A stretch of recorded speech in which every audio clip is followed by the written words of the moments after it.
Assalamualaikum warahmatullahi wabarakatuh. Perkenalkan, nama saya Yolanda Filiarosi, NIM terakhir 120005 dari kelompok 1 IKT kelas A. Pada kesempatan kali ini, saya akan memaparkan hasil wawancara tentang pemeriksaan kesehatan ternak ruminan. Yang pertama ada anamnesa, merupakan cara pemeriksaan pada ternak dengan melakukan wawancara terhadap perawat ternak untuk mendapatkan riwayat kejadian penyakit dan penanganan yang telah dilakukan pada ternak tersebut. Hasil anamnesa yang saya dapati yaitu nama pemilik ternak Bapak Supadi yang beralamatkan di Desa Daya Sakti, Kecamatan Tumi Jejar, Kabupaten Tulangbong Barat, Provinsi Lampung. Pendidikan terakhirnya yaitu Sekolah Menengah Kejuruan. Beliau mulai beternak pada tahun 2013 dan ilmu beternak didapatkan secara otodidak. Jumlah ternak yang dimiliki Bapak Supadi berjumlah 5 ekor sapi.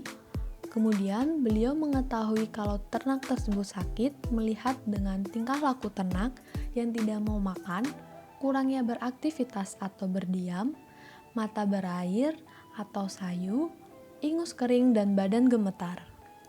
Penyakit yang pernah menyerang sapi tersebut yaitu flu dan cacingan. Cara mengatasi yang digunakan Bapak Supadi yaitu memanggil mantri hewan. Usaha untuk mencegah penyakit tersebut diberikannya vitamin dan obat lalu disuntik oleh mantri hewan. Pakan yang diberikan untuk ternaknya berupa rumput campuran yang meliputi rumput liar, rumput gajah, dan rumput kolonjono. Untuk waktu pemberiannya yaitu diberikan pada pagi dan sore hari. Cara membersihkan tubuh ternak yaitu dengan cara dimandikan seminggu sekali. Untuk membersihkan kotorannya disekop pada pagi dan sore hari. Dan cara membuang kotoran yang menumpuk yaitu dikumpulkan pada suatu lubang atau tempat penampungan feses. Selanjutnya ada biosecurity, yang merupakan salah satu upaya atau tindakan untuk mencegah dan mengendalikan penularan bibit penyakit pada ternak. Adapun beberapa aspek pada penerapan sistem biosecurity yang harus diperhatikan oleh seorang peternak, ialah pengendalian lalu lintas, sanitasi, dan isolasi. Akan tetapi, biosecurity pada kandang yang diamati masih kurang memadai karena kurangnya fasilitas dan juga manajemen pemeliharaan yang tidak tepat. Kemudian ada sanitasi yang merupakan kegiatan pembersihan dan disinfeksi untuk mencegah kuman yang dapat menimbulkan penyakit pada ternak. Contoh dari sanitasi yaitu sanitasi kandang, manusia, dan lingkungan yang meliputi penyediaan air bersih untuk minum, pengolahan sampah, pengolahan pakan, kesehatan dan keselamatan kerja, serta kebersihan kandang ternak tersebut. Namun, sanitasi pada kandang yang diamati masih kurang memadai karena pengelolaan kandang yang kurang tepat dan masih beternak secara tradisional.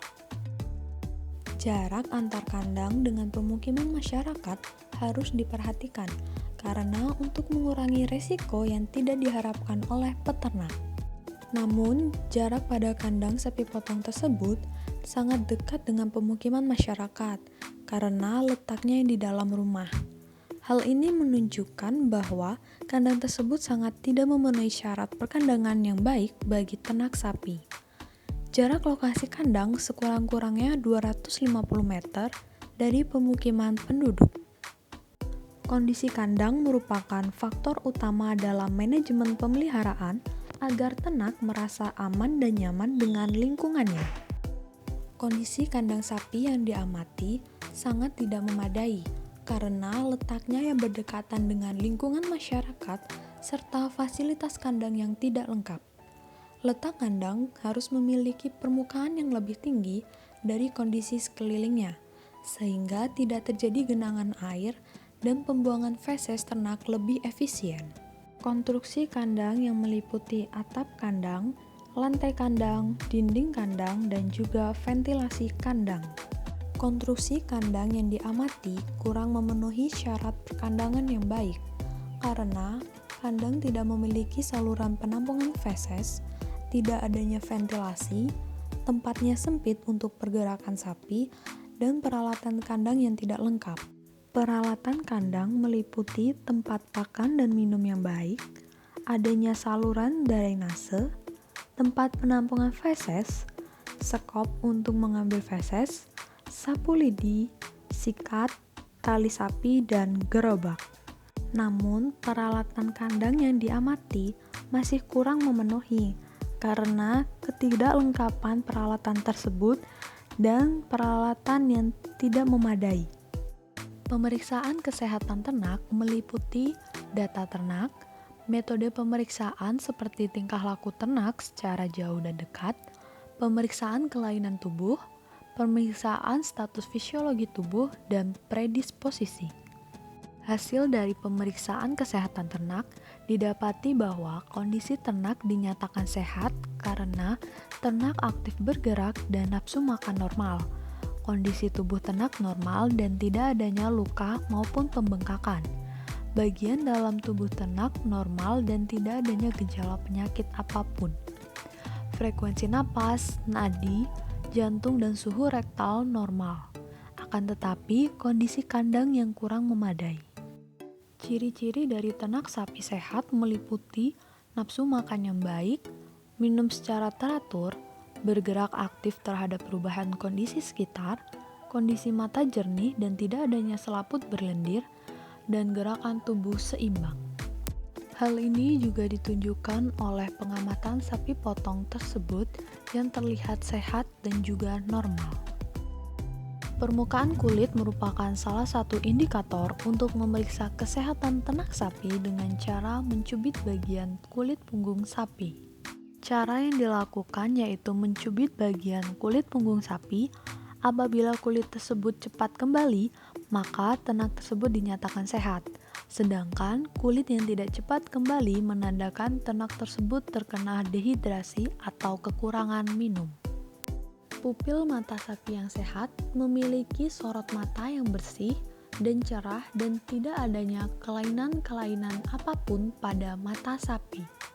Hal ini juga ditunjukkan oleh warna pupil mata sapi yang diamati yaitu putih dan tidak berselaput, sehingga sapi ini dikatakan sehat dan normal.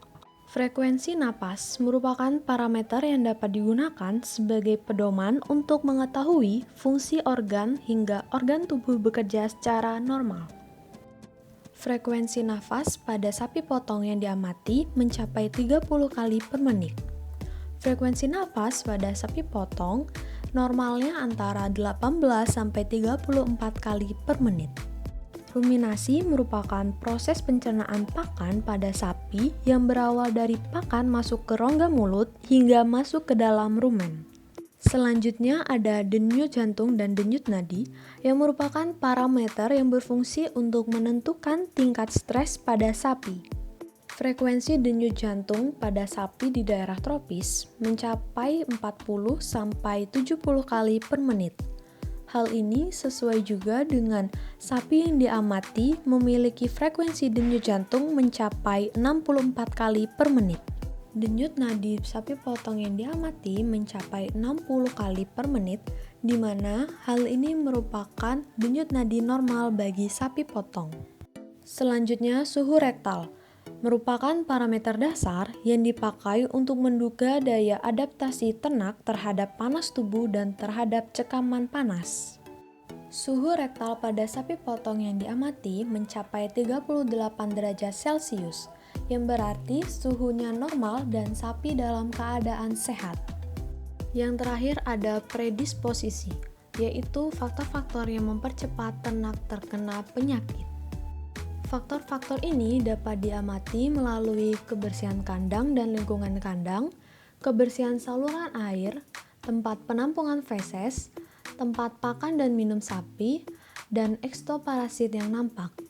Kondisi predisposisi dapat dilihat dari kebersihan kandang dan tempat pakan, serta minum, di mana kandang sapi potong tersebut terlihat lumayan bersih. Tetapi untuk lingkungan sekitar kandang terlihat kumuh karena pakan rumput sapi tersebut ditumpuk di depan kandang sapi. Kesimpulan, Berdasarkan hasil pembahasan praktikum tersebut, dapat disimpulkan bahwa ternak sapi potong ini dalam keadaan normal atau sehat, karena sapi potong ini tidak menunjukkan tanda-tanda terkena penyakit atau stres terhadap fisiologi ternak dan lingkungannya. Akan tetapi, perlu adanya perbaikan manajemen perkandangan agar sapi potong tetap merasa aman dan nyaman terhadap lingkungannya.